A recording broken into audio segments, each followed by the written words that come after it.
Please stand by for a provincial COVID-19 update.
Good afternoon. My name is Adrian Dix. I'm BC's Minister of Health. To my right is Dr. Bonnie Henry, BC's Provincial Health Officer.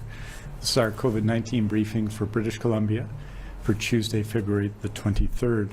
Tomorrow, Wednesday, we'll be providing a written briefing at around 3 o'clock with relevant information about COVID-19 in British Columbia. Next Monday morning, we'll be presenting detailed information about BC's vaccination plan, especially for people over the age of 80, so that'll be next Monday morning. And of course, we're honored to give this briefing today here on the territory of the Lekwungen-speaking people of the Songhees and the Esquimalt First Nations. And with that, it's my honor to introduce Dr. Bonnie Henry.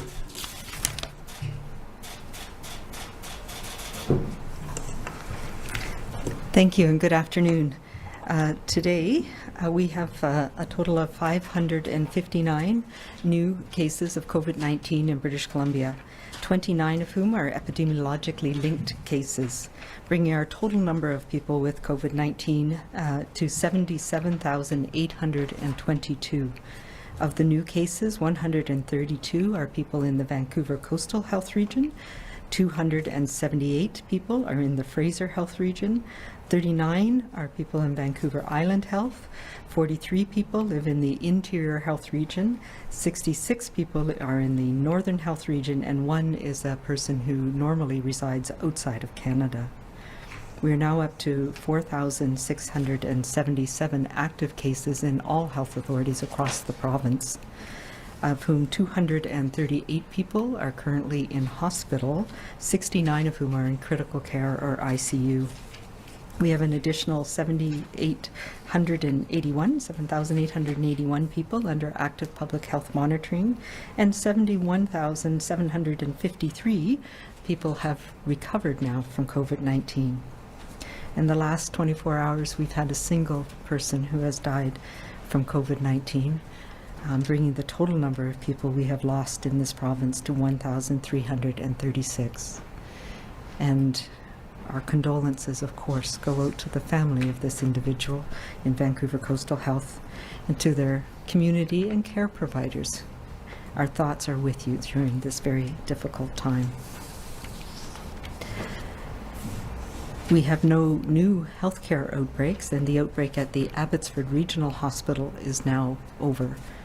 That leaves us with 12 active outbreaks in long-term care and assisted living and 5 in acute care units. And that includes 415 residents and 218 staff now involved in outbreaks in long-term care. And if we look at these numbers, today we have had no new cases in long-term care or assisted living in the province, and we had no deaths in long-term care in the last 24 hours. The single person who died in the last 24 hours was in an acute care facility. This really is a reflection of the vaccines that we have had and their use and deployment to long-term care and assisted living across this province. It really is remarkable that the effects of even a single dose, and we saw some of that data presented last week by the BC CDC that has shown the vaccine effectiveness after a single dose in residents of long-term care and in healthcare workers who've received that vaccine is upwards of 80% within 2 to 3 weeks of receiving the vaccine. This is a success that we need to appreciate and celebrate, even as we are preparing now to be able to provide more vaccine to more people in our communities.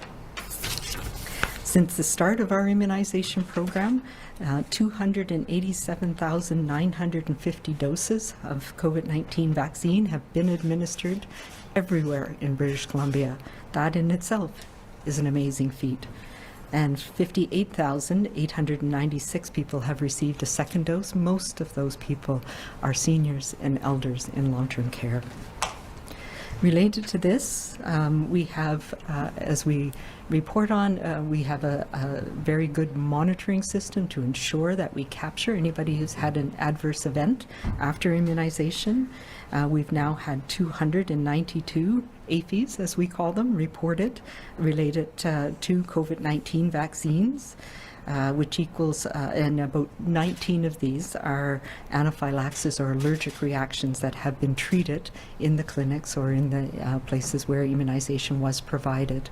That is something that we have seen across the world with COVID vaccines and with all vaccines, and we are prepared in our immunization clinics to make sure that we can handle these. We have about 10 in 100,000 doses that have led to these types of reactions. I think it is a moment to reflect as we are starting to receive increased supplies of immunizations over the next coming weeks, that we have delivered all of the vaccines as they've arrived. And it's been challenging in these last few weeks where we've had a very limited supply, but we've been able to use the vaccine that we have had to address some of the urgent outbreaks that were happening in our communities, in our long-term care homes, but also in our acute care facilities. And as we continue to ready our province for these widespread mass vaccination, these mass immunization clinics that we are doing a lot of work to get ready, they will begin in the next few weeks and for people based on age as we're starting this. We are moving forward and doing a lot of work behind the scenes to make sure that the systems in our health authorities across the province, we have the tools and the resources to take on this incredible and significant task.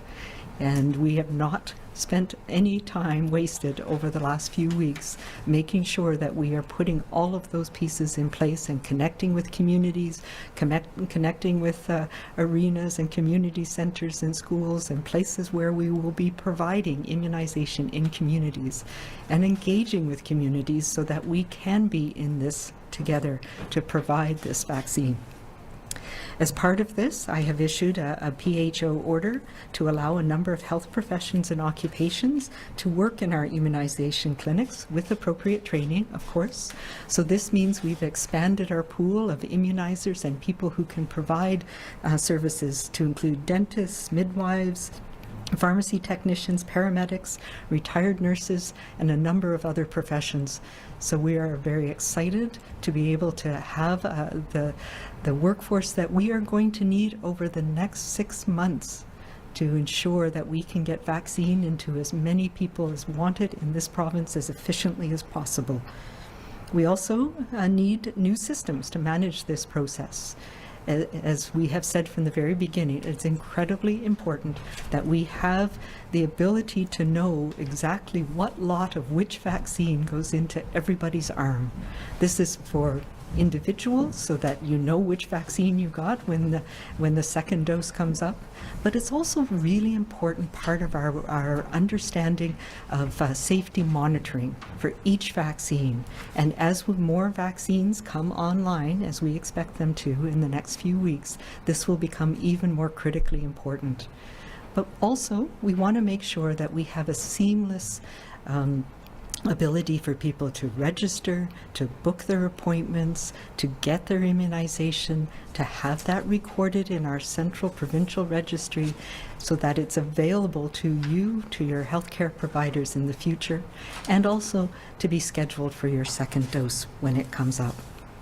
This is important. Without a doubt, there's going to be some hiccups and some bumps, but we are working hard to make sure that we can make it as seamless as possible for everybody, starting with the people who are most at risk. But it is important to know that everybody over age 18 right now who are eligible for vaccines will have access. Nobody will be left behind. We will be finding you from various different ways, whether it's reaching out as we are starting to do in the coming weeks, through understanding people from our MSP lists and through specialty clinics, through family physicians and others. In parallel with more vaccine increasingly available, we are now turning our focus to people over age 80 in our communities around the province. These seniors and elders will receive vaccine information in the next 2 weeks. So please be patient. We have not forgotten you. These plans are in place and we will be reaching out to you in the coming days and weeks. And we'll be sharing more details, as Minister Dix indicated, on Monday, when we have more of the exact details for everybody worked out in the coming days. As part of our current efforts, however, to manage this pandemic as we're moving into this very exciting and positive phase, we are paying close attention to what we're calling variants of concern, and I know that has been an issue, particularly in the last couple of weeks. And we need to understand the effects that these viruses, these variants, have on our transmission, on events in our communities here. And over the past 2 weeks, since the beginning of February, when we put in place extensions of the orders that we had in place, part of the reason to do that was because we did not know how many of these variants we were seeing, what proportion of our cases were being affected, how much transmission we're seeing in our community. So that has been a focus over the last few weeks, to understand better what the impact is or will be or could be from these variants of concern. We have been monitoring closely. We've been increasing our screening. Initially, we were able to do whole genome sequencing on a small proportion of cases over time, about 5%.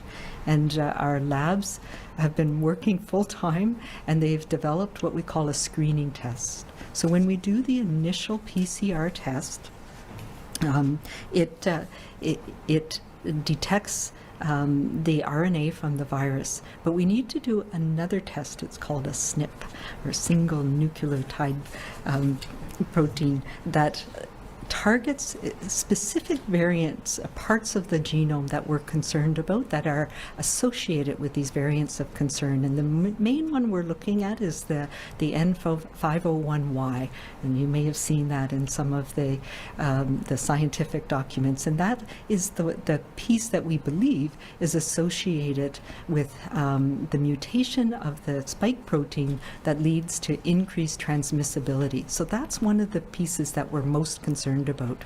So we now have the ability to screen about 70% of our positive tests every day for this variant, for this mutation, and that allows us to screen out which ones are most likely to be a variant of concern.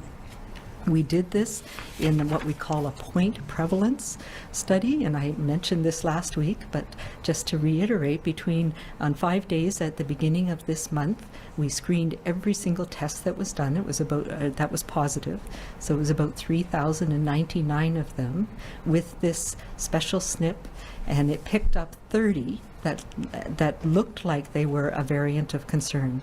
And then we did whole genome sequencing on those.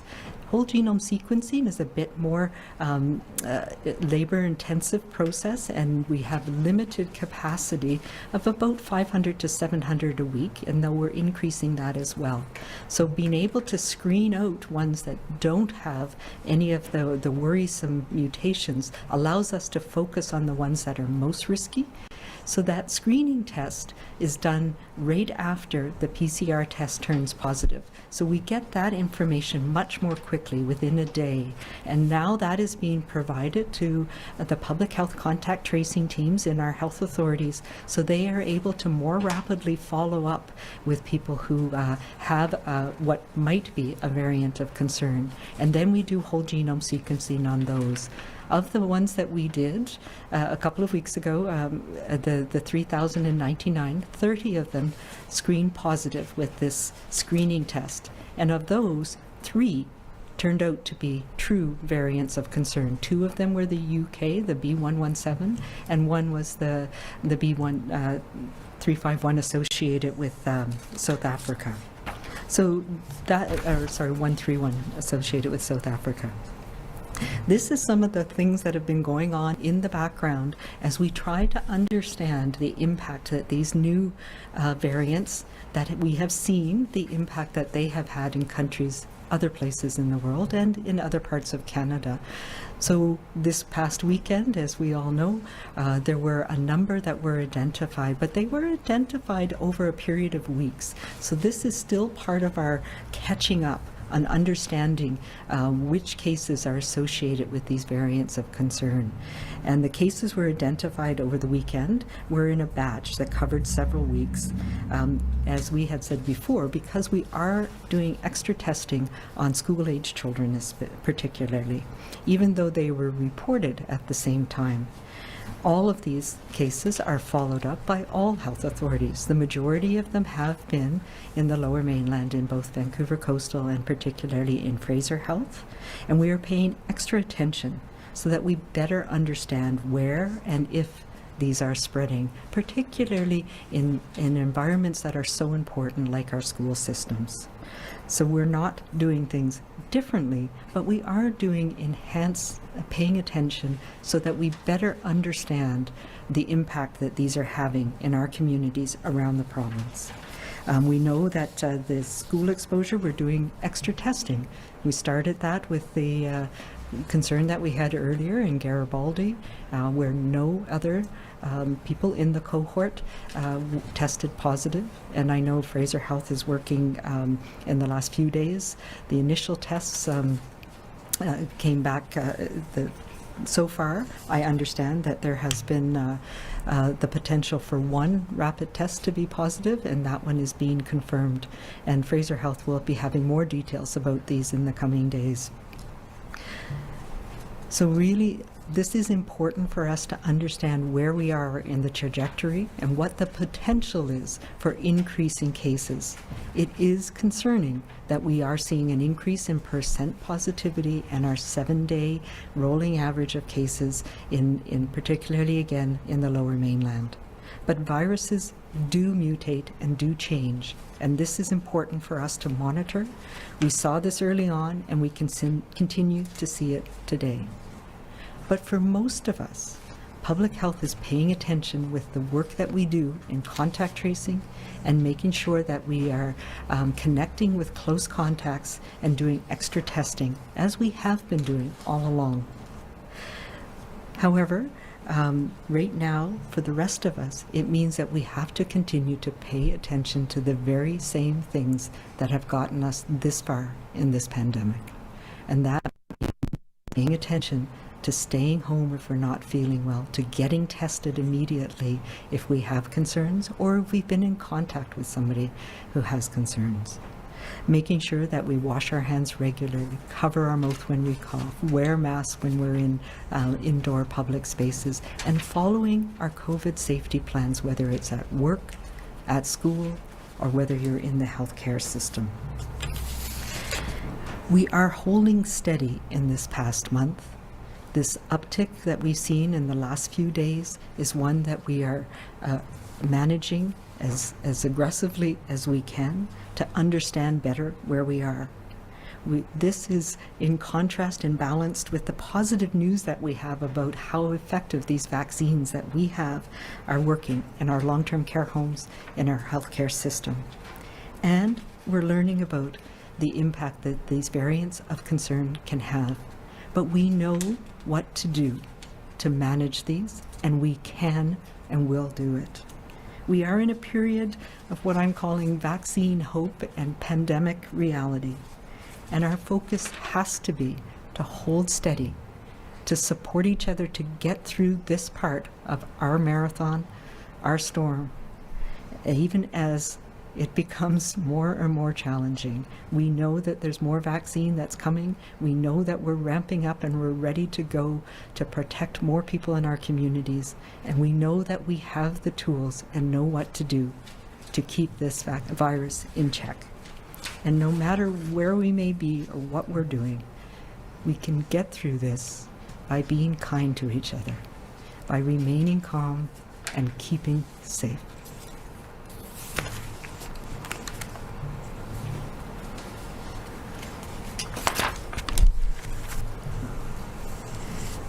Thank you very much, Dr. Henry. And just to start, I wanted to pass on my condolences to the family, the friends, the caregiver of the person that passed away in Vancouver Coastal Health from COVID-19 in the last 24 hours. It is a difficult time to feel loss, and for the 1,336 people who have passed away during the pandemic, and for this person and their family and their caregivers yesterday. We hold them in our hearts, and we wish provide all our support that we can to the families involved. I just wanted to clarify a couple of the vaccine numbers. The number I think that Dr. Henry used was 287,950. That's the number of doses that have come to British Columbia, including approximately 45,000 doses that have just arrived of Pfizer vaccine. The total doses administered is 224,354.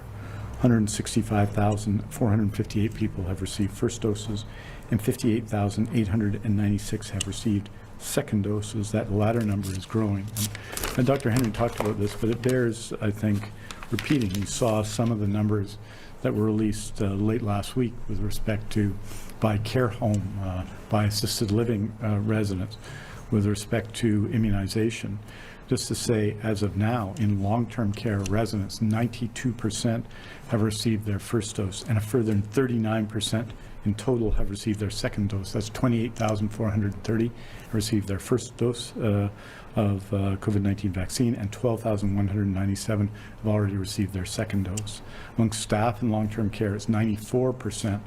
That's 36,623, and a further 52% have received their second dose. That's 20,434.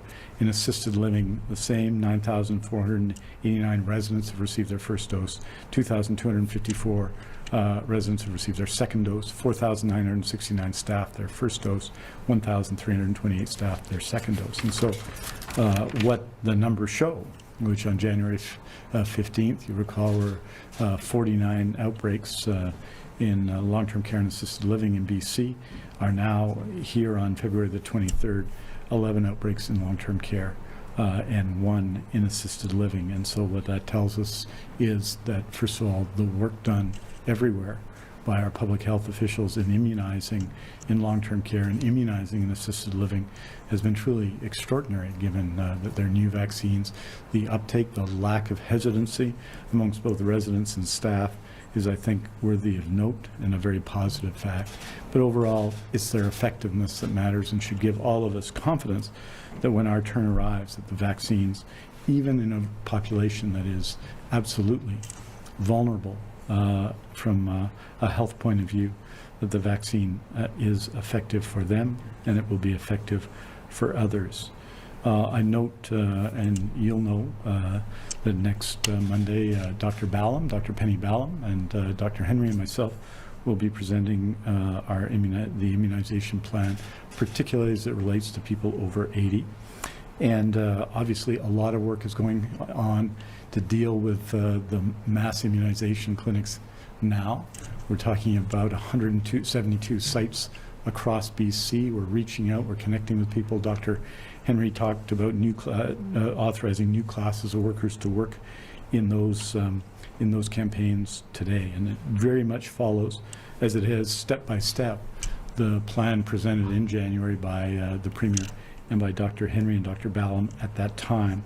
Over the coming weeks, a couple of weeks, starting next week, we'll be focused in terms of all the groups that we've been working on so far, but also people who receive home support, public home support, people who are in independent living, and so on, adding to those lists of people in those categories. The approximately 24,000 clients will be in question over the next 2 weeks as we prepare for the more general immunization, which will start in the middle of the month. We'll have more information on that on Monday.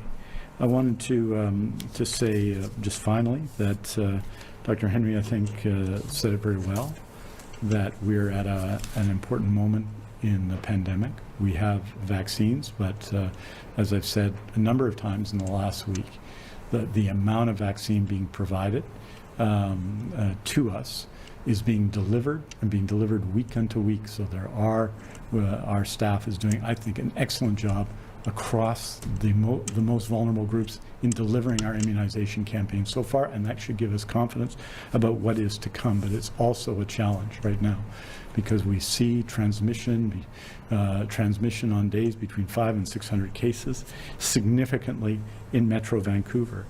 And that's why we have to not stop right now. And don't stop using the skills we've been taught to stop the spread. Don't stop taking the care we take that saves lives. Don't stop showing each other the compassion we do that keeps us safe. Don't stop what we've proven works. Our BC fight is about turning the uncertainty of these times into achievement and reducing transmission. That's what we do, and we can't stop now. Aujourd'hui, nous annonçons 559 nouveaux cas qui ont testé positifs pour COVID-19 pour un total de 77 822 cas en Colombie-Britannique. Nous sommes attristés d'annoncer un nouveau décès lié au COVID-19 pour un total de 1337 décès en Colombie-Britannique. Nous offrons nos condoléances à la famille de cette personne, mais aussi à tous ceux qui ont perdu leurs proches durant cette pandémie. Parmi l'ensemble des cas confirmés de COVID-19 en Colombie-Britannique, 238 personnes sont actuellement hospitalisées, dont 69 en soins intensifs. Merci beaucoup. Thank you very much. We're happy to take your questions. Thank you, Minister. As a reminder to everybody on the phone line, please press *1 to enter the queue. You are limited to one question and one follow-up only. I would also ask that you please take yourselves off mute. You are not audible until your name is called. First question today is from Vaughn Palmer, Vancouver Sun. Good day, Minister, and good day, Dr. Henry. Fraser Health has advised doctors and clinics in the region that the goal is to have mass public clinics up and running starting April the 6th. Is that also the target for the whole province, and what hurdles still need to be cleared to get there? Yeah, so that is the bigger clinics that we're having in the 172 communities, and we'll be talking, as Minister Dix mentioned on Monday, more details about that. But in the meantime, we are targeting people who are 80 and above, and they'll be slightly different. Some of them will be the mass clinics, and some of them will be tailored more to the people that we're targeting in that group. So many of them, many of our seniors are people who live in independent living or receive home care, and so we're doing a mixture of making sure that we can get to our most elderly people as efficiently as possible. Vaughn, do you have a follow-up? Yes, please. Fraser Health is also saying, and you referred to recruiting people as immunizers. Fraser Health is saying that at the peak, these clinics will require as many as 500 immunizers per day, and they're also saying that they expect the uptake of the vaccine will be in the 80 to 85% range. Are those numbers sort of ballpark for the whole province? And in terms of implications, how big a recruitment drive are you going to be into on this if that's the case? Well, that gives you some indication of the scale. And yes, we are looking at, we have run mass clinics before, and this is going to be a big scale, at a scale that we've not done in many, many years. And it will be prolonged. So this is not something that's going to just take, I think back to 2009 when we had the influenza pandemic and we had mass immunization clinics and provided vaccine to millions of people within a very short period of time. This is a different goal here. It's more people, it's a broader swath of the population over the entire geographic area with vaccines that are fussy. So yes, we are looking at, those are some of the parameters that we've been planning towards in all of the health authorities to get these clinics up and running. And yes, we are looking at large numbers of people, which is one of the reasons I put the order in the last today about being able to recruit people to work over time in these clinics to provide different functions. So there's a whole lot of things that go into a clinic besides just putting the vaccine in one's arm. So there's a lot of things that, whether it's registration, whether it's making sure that we have people, especially if we're talking about our frail elderly and older people coming into clinics, having somebody to make sure that the experience, they're able to support them going through the clinic, people monitoring afterwards for adverse effects. And, those are all the things that we've been planning for in great detail over the last number of weeks. Yeah. I think I noted this when I was describing what's happened to date. I think that very effectively we've addressed some complex situations. It's and the health authorities, including the First Nations health authorities, have done, I think, a very good job so far of addressing the situation in long-term care and assisted living in hospital circumstances, in dealing with some emerging situations in communities, and going to rural and remote Indigenous communities and providing support from Nisga'a to Hartley Bay, all to Cowichan. So in all of those cases, the effort by health authorities has been, I think, excellent in dealing with some of our most vulnerable populations in the province and providing them with care. We're entering into a new phase. This is what Dr. Ballin has been leading, working with Deputy Minister Steve Brown, with Dr. Bonnie Henry, but then thousands of people will be involved in this. Indeed, I'd argue tens of thousands of people will be involved in this immunization campaign in the coming months. And so those are the details we'll be providing. With respect to whether one health authority is different than another, there are different circumstances in the north where populations are spread out and more isolated than they are in large metropolitan areas that are represented by Fraser Health. But basically the core of it will be the same province-wide. And the work is being done now to prepare for that. We're identifying the sites, and over the next number of days, you'll hear from different municipalities who've identified particular sites. I think we heard from Surrey yesterday. We might have heard from Langford last week about sites that have already been agreed to. But this is going to be an extraordinary campaign. What you're going to see in the next 2 weeks that's a little different from March 1st to 15th is, particularly in dealing with people who receive public home support, is an effort also, and this will be required with certain groups of people and a subpopulation of the people over 80 who we need to reach in their own homes or in their own residence. And so some of that work will happen now. So we continue to focus on those groups, and we'll have the broader information that Dr. Ballin will be presenting with our support next Monday. Next question is from Shannon Patterson, CTV. Oh, hi there. In Alberta, starting tomorrow,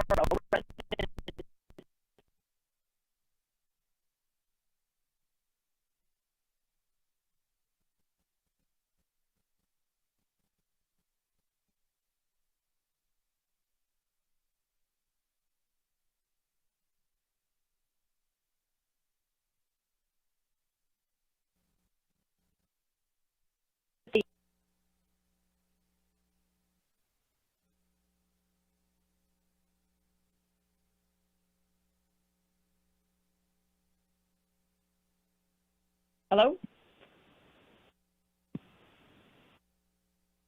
You know, if my question, can you put? Stand by, Shannon.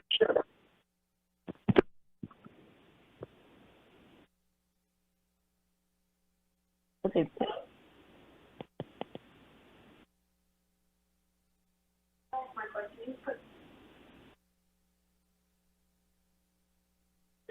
Ladies and gentlemen, please stand.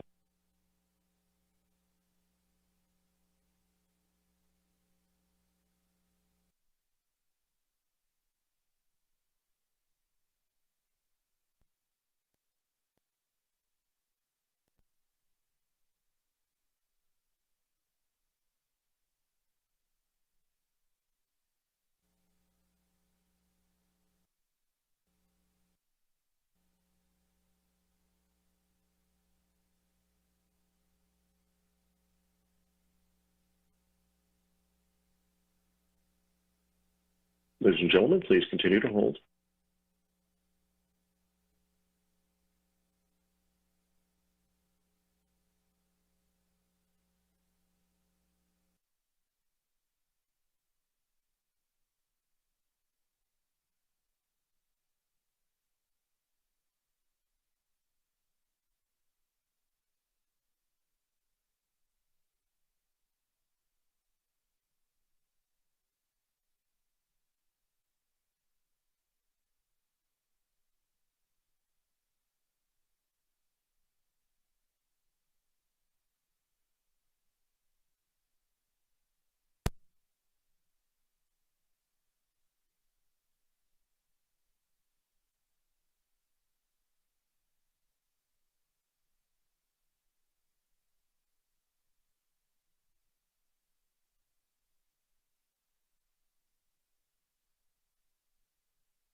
Okay, we're back. Sorry, we had some technical difficulties.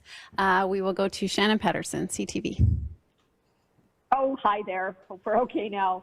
In Alberta, starting tomorrow, residents 75 and over are eligible to be vaccinated and can book their appointments for both doses. So their booking system's already up and running. We won't even learn about the process for our over 80s until next Monday. So my question is, why are we behind Alberta? We have a different program than Alberta, and there's a number of issues around that. Partly, we have a different epidemiology and we have a different demography here in the province. They have much fewer seniors over the age of 75, over the age of 70. So they have tailored their program to their circumstances, and we're tailoring ours to our circumstances. And our focus, the focus has been the same in terms of protecting those who are most at risk because of age, but we need to use the doses that we have and the population that we have and tailor our programs to our both geography and demography here in BC. Shannon, do you have a follow-up? I don't know if you've seen the Liberal health critic came out today publicly being quite critical of the lack of public information on the vaccine rollout. You said now there will be a press conference next Monday to at least unveil what will happen with people over 80, but other provinces have released some or part of their plans much earlier. So why not give out more information as you know it to keep people in the loop as the process goes along? Yeah, I think what you'll find is that we did tell you in as much detail as we knew the basis of the program. It has not changed. We are doing it focused on the #1 risk factor with the vaccine that we have. And I think all of us across the country were thrown for a bit of a loop when our vaccine dried up for a few weeks. We've been using that time to put our systems in place, to get the lists of people, to make sure that we know exactly how and who we can reach out to, and we're providing that information as we go along. And it's been a challenge for all of us, and I think this is a grand scale. The other thing that we have to focus on is, we have been using all of the doses of vaccine we have to make sure that we are protecting those most at risk in our long-term care homes. That was our number one focus, and that we've seen has been incredibly positive and a huge relief for many of us, both in public health, but all the families who have people in care homes. We've also been addressing those outbreaks that we're seeing in parts of our community, in our acute care system, and making sure that our acute care system as well is protected so that we can provide care to everybody. So, these are things that take time, and now that we are starting to receive vaccine again, and we've got the building blocks in place for the foundations of our program, we will have those details for people.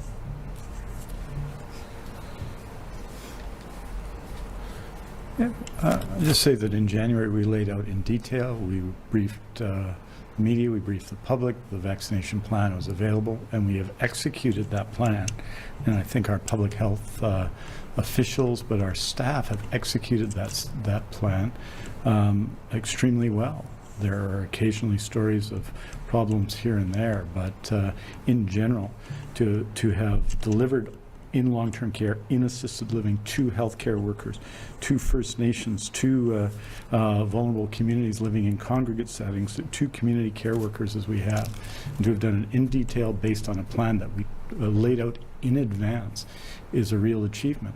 Now the next challenge will be even greater, but you made the comparison to Alberta. We have administered our vaccine, almost all of it. We received a little more yesterday, and now we'll be able to ramp up immunizations more in the next 3 days than we did in the last 3. But the vaccine proportionally comes in the same proportion of Alberta, and we're using all of it, which tells us how effective our campaign has been here.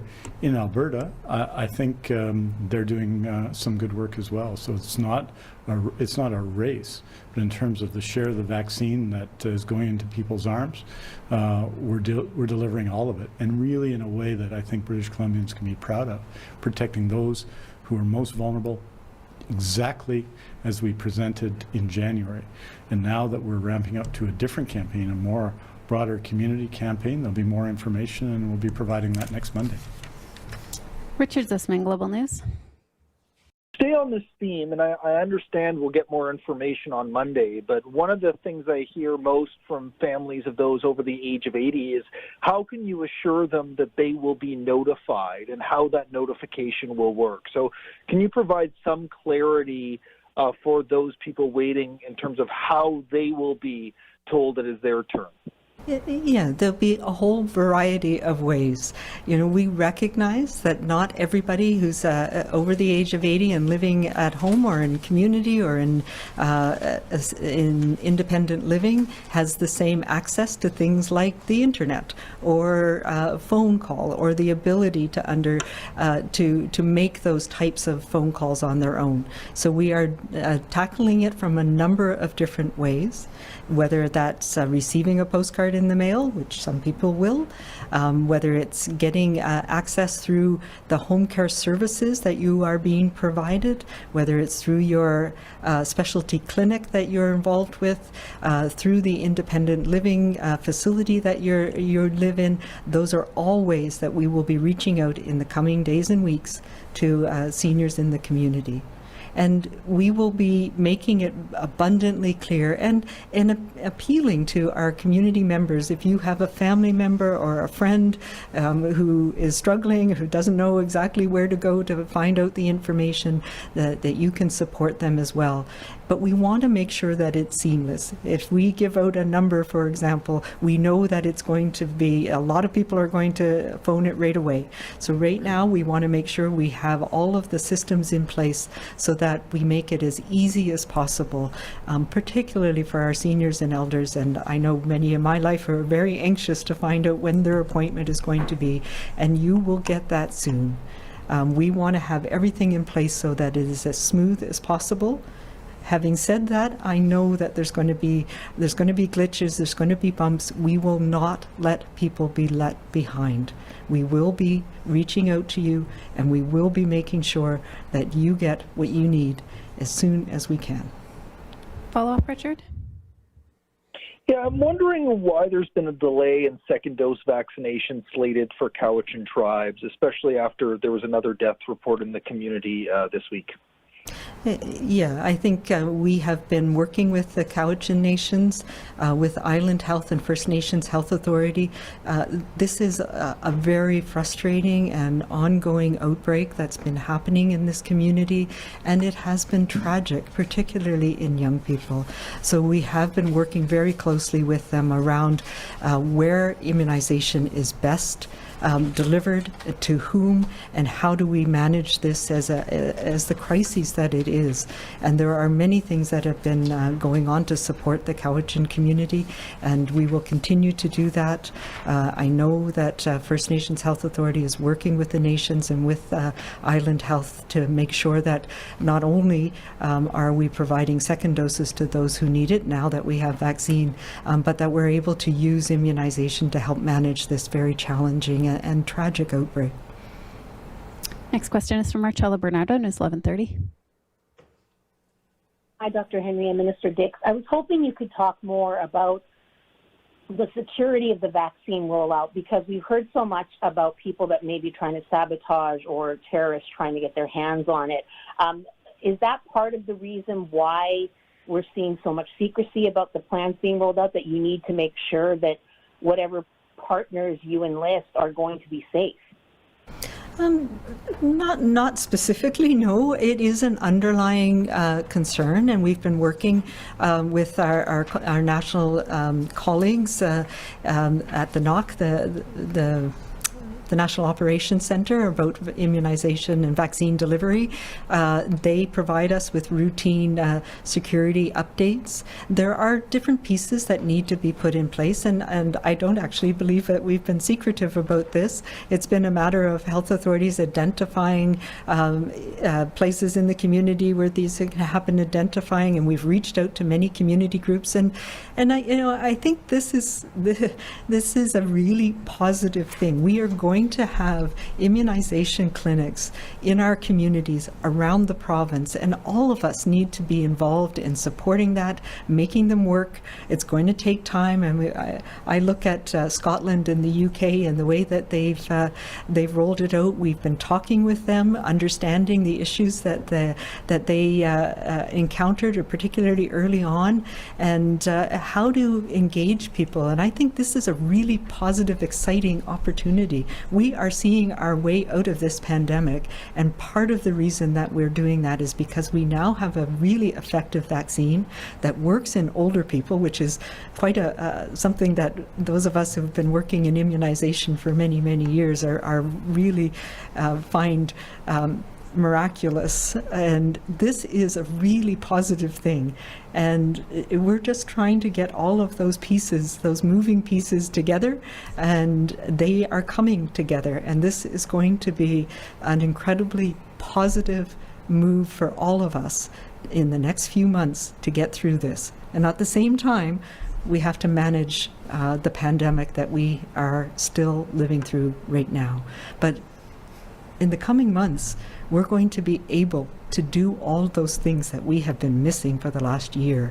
And by the time we get to the summer, we're going to be in a different place, and it's going to take all of us working together and being patient and supporting our neighbors and supporting our elders and seniors in our lives to get this going in the next coming weeks. And I'm going to be there as the biggest cheerleader, because this is what is going to get us out of the pandemic that we are in right now. Marcella, do you have a follow-up? I do, and it's more about the education system and concerns being raised about why aren't individual school districts or individual schools allowed to set their own rules when it comes to what assurances can be made that safety is a priority. And we had some discussion about this yesterday with Dr. Gustafson, but can you give us any kind of insight into what changes could be coming if these variants take hold, and will school districts be allowed to adapt accordingly depending on how hot the variant is in a particular area? Yeah, so I think if we look at how we have set up the safety plans for schools, this is a team approach. And we have the public health guidance that we have sets a standard. And then it's adapted by the school superintendents, by the principals, by the teachers in each individual school, depending on their physical layout, everything from ventilation to the numbers of kids in the classes, the types of classes that they have. So it is individually tailored with the provincial sort of backbone of the guidance that we have. So there is absolutely flexibility, and I know the superintendents in Surrey School District is a really good example, has been working closely with each individual school, with the teachers, the principals in those schools, and with public health from Fraser Health, the school health officers, to adapt and adjust the plans. And we know as well that when the safety plans that are in place in these schools are being followed, that they work. We have had a cluster of exposure events, but again, very little transmission so far. And that's why we're doing the extra testing, to be reassured on this. But so far, it does not look like there's significant transmission from these variants, which is really good. It shows us that the safety plans in schools are working. And yeah, it is concerning. That's why we're watching it so carefully and we're paying so much attention to it. We have time for one more question this afternoon. For everyone listening, Dr. Henry, Minister Dix will release a statement with the latest information on cases, hospitalizations, and outbreaks, which you can find at news.gov.bc.ca. For updated province-wide restrictions, visit gov.bc.ca/COVID restrictions. And for information about the province's orders and pandemic supports, visit gov.bc.ca/COVID-19. Last question today comes from Marc-Anthony Boulanger, CBC Radio Canada. Hi, Dr. Henry. Can you hear me? Please go ahead. Cool. Dr. Henry, so we asked this yesterday, but we're still trying to get around with the clear answer. I know you just touched on it, but can school districts start implementing their own COVID protocols in the classroom, like mask wearing in the elementary schools, if they deem necessary, and without waiting for you or the province to mandate it? And if not, why not when teachers and families are asking for the province and for you to steer away from one-fits-all approach for all classrooms in BC? If an answer can be provided in French for that. So again, it goes back to we provide the guidance, and it is up to each school to work with their local situation, with the teachers, the principals in those schools. And the guidance is not developed in isolation. We have teachers, we have parent groups, we have superintendents. They meet on a regular basis to develop the guidance and the advice that's given to individual schools, and then they work with their local school health officer and address the situations that are unique to their schools. And absolutely, it is important for teachers to encourage mask use where it's appropriate in classrooms. And, these are the things that are individual classroom and school-based. And I just have tremendous respect for the vast number of educators in our system who are making this work and providing a safe environment that is so important for the growth and development of children. And we've seen that more and more, how important in-classroom schooling is for our next generation, and the importance of keeping that up and making sure that we can do it in a way that's safe.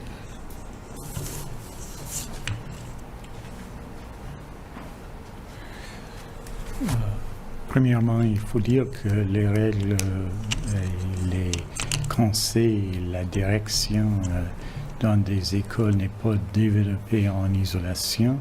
En fait, il y a beaucoup de monde qui y participe, y compris les enseignants, y compris les dirigeants des écoles, y compris conseillers scolaires, etc.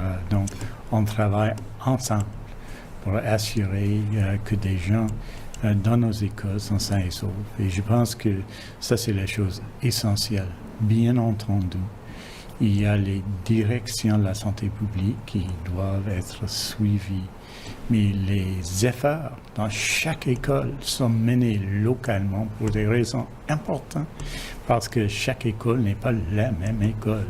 Ils sont différents et donc il faut développer des règlements différents sous les mandats de la santé publique. Donc, je pense que c'est important. C'est pour ça que je pense que, finalement, il faut ajouter que je pense que les enseignants Colombie-Britannique, les professeurs, les gens soit dans les salles de classe ou qui travaillent avec les gens dans les salles de classe font un travail extraordinaire dans notre province. Et je pense que le travail mené par la santé publique dans chaque registre de santé, en travaillant avec les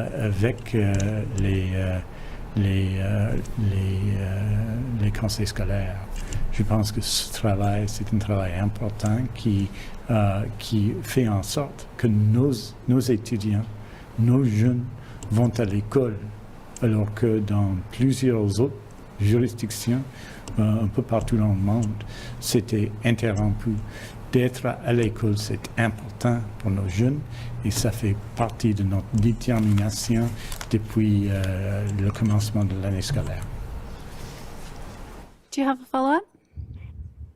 Yes, and back to vaccination, modeling from SFU is suggesting that BC's vaccine priority list should not be age-based and should instead focus on high-contact essential workers, so like grocery store workers, servers, teachers.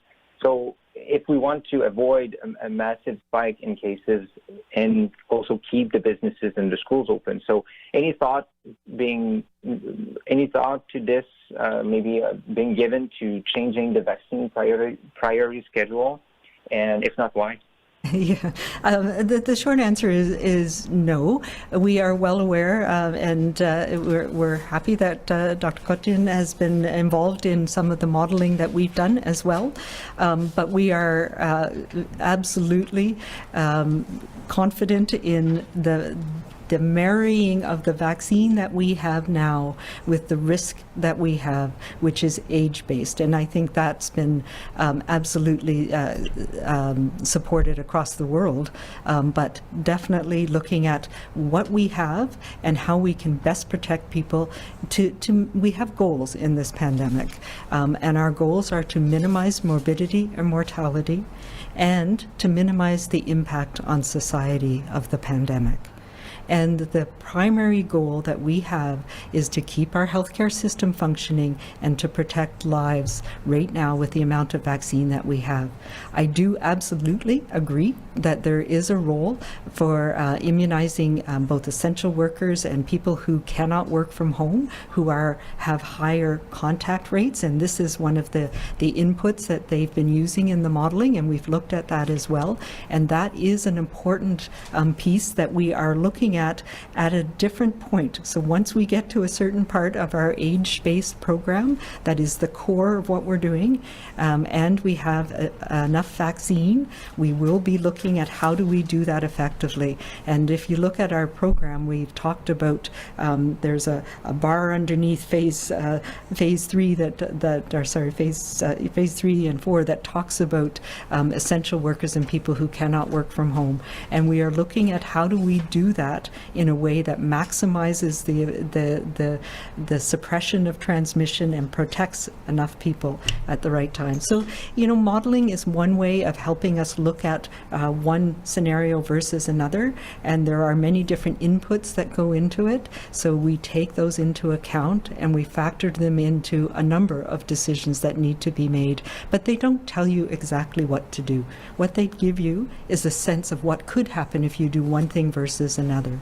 So yes, we absolutely pay attention to these and we factored them into how we approach the programs, but we are confident that the approach that we're taking right now with the vaccines that we have right now is the best approach for BC. That's all the time we have today. Thank you. Thank you.